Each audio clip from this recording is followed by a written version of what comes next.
You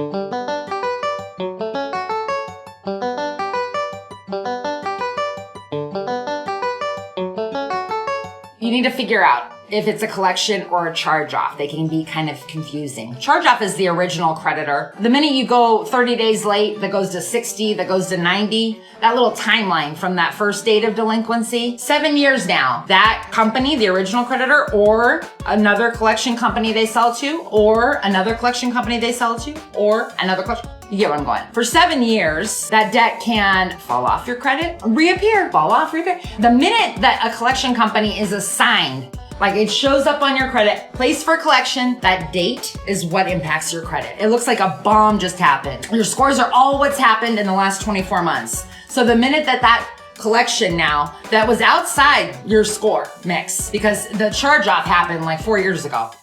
So it's not even in the last 24 months of your life. And then you get a letter that says the collection company bought it, and it's still within the 7 years that they're allowed to show up on your credit. Then they're usually going to give you like a 30-day warning before they show up on your credit. Might even be one that you're like, no, I disputed this before and got rid of it. You might have disputed it and got it removed, but it doesn't make it go away. That's why I hate credit repair, because nothing's permanent. But if you have paying all this money to get something deleted or disputed, it's not a permanent solution here.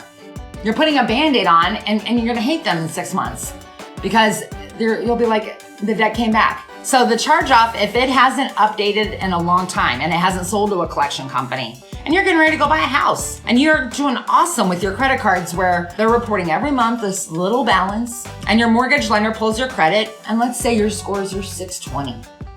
They meet the requirement. It's done. Like we're not looking at the charge-offs and the collections on your credit and saying, oh, you're going to have to pay that. You're going to have to pay that. They're not going to have you pay that. Maybe they're going to set a payment to include in the debt ratio, but they're not going to have you pay it. What's weird about it is like, once you've got past the score that needs to be met, there's a stigma that goes with it. Like if you see a 620 mentally, you're like, we can make this work.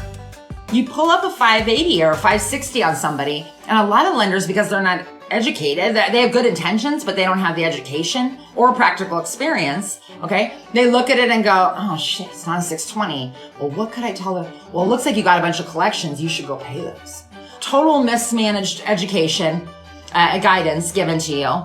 And then you walk out thinking, well, that makes sense.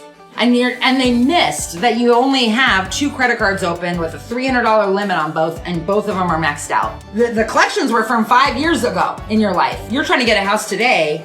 Your credit cards look like they're maxed out. Your game is not running right now. So all they can do is think about the past, because your game doesn't look good now. It's not like it's completely out of your past. They still remember it. As long as you don't start showing behavior similar to how you were, you're fine. Move on. Upward, onward, and upward.